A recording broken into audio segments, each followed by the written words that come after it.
नमस्कार, मैं उपमी बिहार न्यूज में आपका स्वागत है। खबरों की ओर बढ़ने से पहले डालते एक नजर आज की सुर्खियों पर। बिहार में शहरी निकाय का होगा नया स्वरूप। सरकार ने जिले को प्रस्ताव भेजने का दिया निर्देश। 2027 के बाद होगा पुनर्गठन। बिहार में सौर ऊर्जा का बड़ा विस्तार। 5 जिलों में लगेंगे सोलर पैनल। 2128 करोड़ योजना से 10 लाख घरों में लगेंगे सोलर पैनल।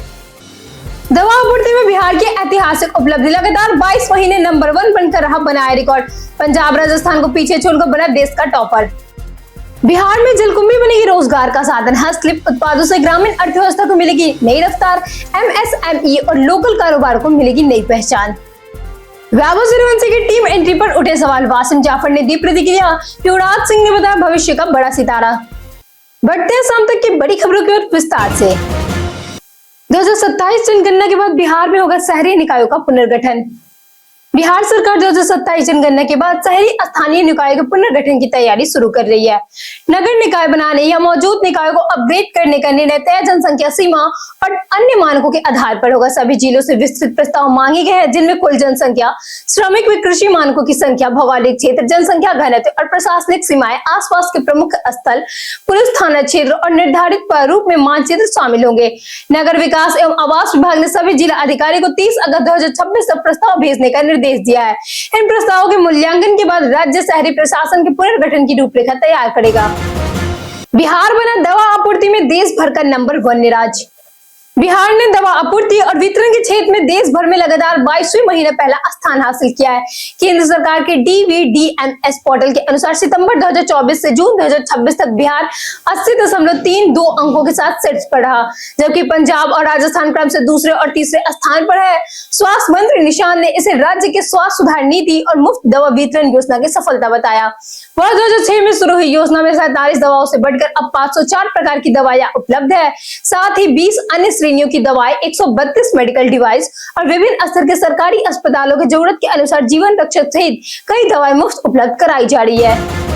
बिहार के 5 जिलों में बिछेगा ग्रीन एनर्जी का बड़ा नेटवर्क। बिहार में ग्रीन एनर्जी कॉरिडोर विकसित करने की दिशा में बड़ा कदम उठाया गया है। ऊर्जा विभाग के नवीन एवं नवीकरणीय ऊर्जा मंत्रालय से विभिन्न परियोजनाओं के लिए 2128 करोड़ रुपए की मांग करते हुए प्रस्ताव भेजा गया है। जमुई, बंका, लखीसराय, औरंगाबाद और कैमूर में 3305 मेगावाट क्षमता के सोलर प्लांट और बैटरी एनर्जी स्टोरेज सिस्टम स्थापित किए जाएंगे। इसके लिए इंटर स्टेट ट्रांसमिशन भी लगाई जाएंगी। विभाग ने पीएम सूर्य घर मुफ्त बिजली योजना की लंबित राशि जारी करने का अनुरोध भी किया है। औरंगाबाद में 150 मेगावाट का सोलर प्लांट विकसित प्रस्तावित है। साथ ही पहले चरण में 10 लाख कुटीर ज्योति उपभोक्ताओं के घरों पर 1.1 किलोवाट सोलर पैनल लगाने का प्रस्ताव भी भेजा गया है। जलकुंभी से बदलेगी बिहार की तस्वीर। ग्रामीणों को मिलेगा रोजगार। बिहार सरकार ने जलकुंभी को रोजगार एवं स्वरोजगार का नया माध्यम बनाने के लिए उद्योग विभाग एवं NEDFI के बीच समझौता किया है। रैम्प कार्यक्रम के तहत शुरू हुई इस योजना का उद्देश्य जलकुंभी से टोकरी, बैग, चटाई, फर्नीचर और अन्य हस्तशिल्प उत्पाद तैयार कर ग्रामीण अर्थव्यवस्था को मजबूत करना है। इससे तालाब और जलाशय की सफाई के साथ पर्यावरण संरक्षण को भी बढ़ावा मिलेगा। स्वयं सहायता समूह की महिलाओं, युवाओं और स्थानीय कारीगरों को प्रशिक्षण, आधुनिक डिजाइन, ब्रांडिंग और मार्केटिंग की सुविधाएं दी जाएंगी। सरकार का लक्ष्य MSME क्षेत्र को मजबूत कर वोकल फॉर लोकल और मेक इन इंडिया अभियान को गति तथा ग्रामीण रोजगार को बढ़ावा देना है। AI सीखने गुजरात जाएंगे बिहार के 8700 छात्र और शिक्षक। बिहार के 8700 छात्र और शिक्षक आर्टिफिशियल इंटेलिजेंस यानी कि AI प्रशिक्षण के लिए चरणबद्ध तरीके से गुजरात के गांधीनगर भेजे जाएंगे। शिक्षा मंत्री मिथिलेश तिवारी ने समीक्षा बैठक में कहा कि नई तकनीकों से छात्रों को जोड़ना समय की जरूरत है और इससे उनके कौशल का विकास होगा। बैठक में PM श्री और समग्र शिक्षा योजना की प्रगति की भी समीक्षा हुई। सरस्वती विद्या निकेतन के रूप में विकसित किए जा रहे मॉडल स्कूलों में रंग रोगन, बिजली, पेयजल समेत सभी आवश्यक कार्य 20 जुलाई तक पूरा होंगे। सिमुतल्ला आवासीय विद्यालय के कार्यकलाप, स्मार्ट क्लास, ICT और PCB लैब की स्थापना तथा आपूर्ति व्यवस्था में पारदर्शिता सुनिश्चित करने के निर्देश भी दिए गए हैं। 1 अगस्त से सरकारी अस्पतालों की सफाई करेंगी जीविका दीदियां।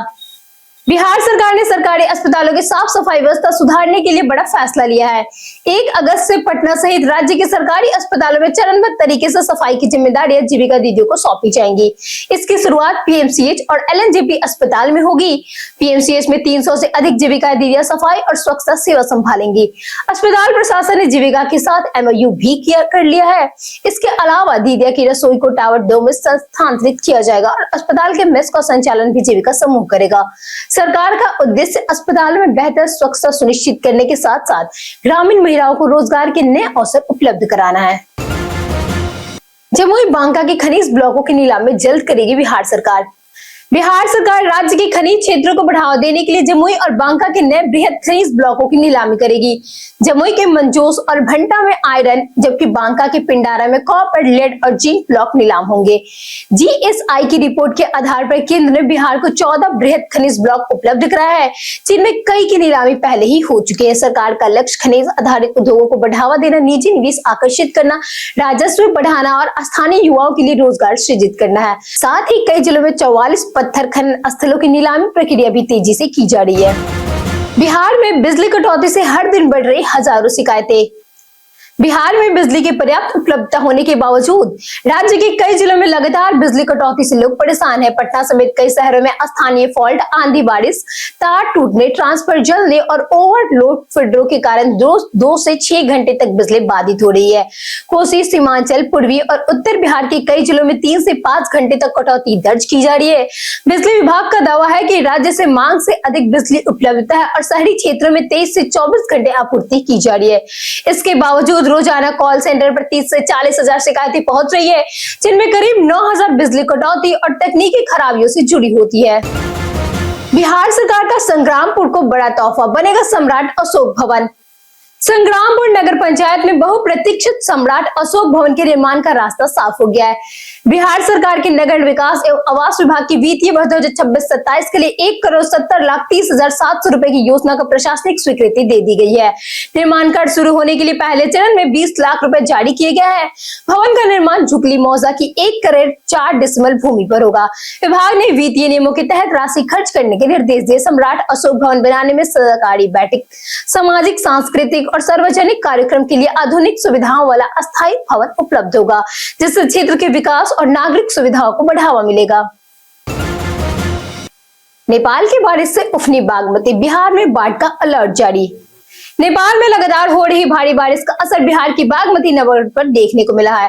नदी का जलस्तर तेजी से बढ़ने से मुजफ्फरपुर समेत उत्तर बिहार के कई तटीय इलाकों में बाढ़ का खतरा बढ़ गया है। स्थिति को देखते हुए बिहार सरकार एवं आपदा प्रबंधन विभाग की व्यापक तैयारियां शुरू कर दी है। राज्य में 89 से अधिक स्थानों पर अस्थायी बाढ़ संरक्षण स्थल भी बनाए जाएंगे, जहाँ भोजन, पेयजल, स्वच्छ एवं अन्य जरूरी सुविधाएं उपलब्ध होंगी।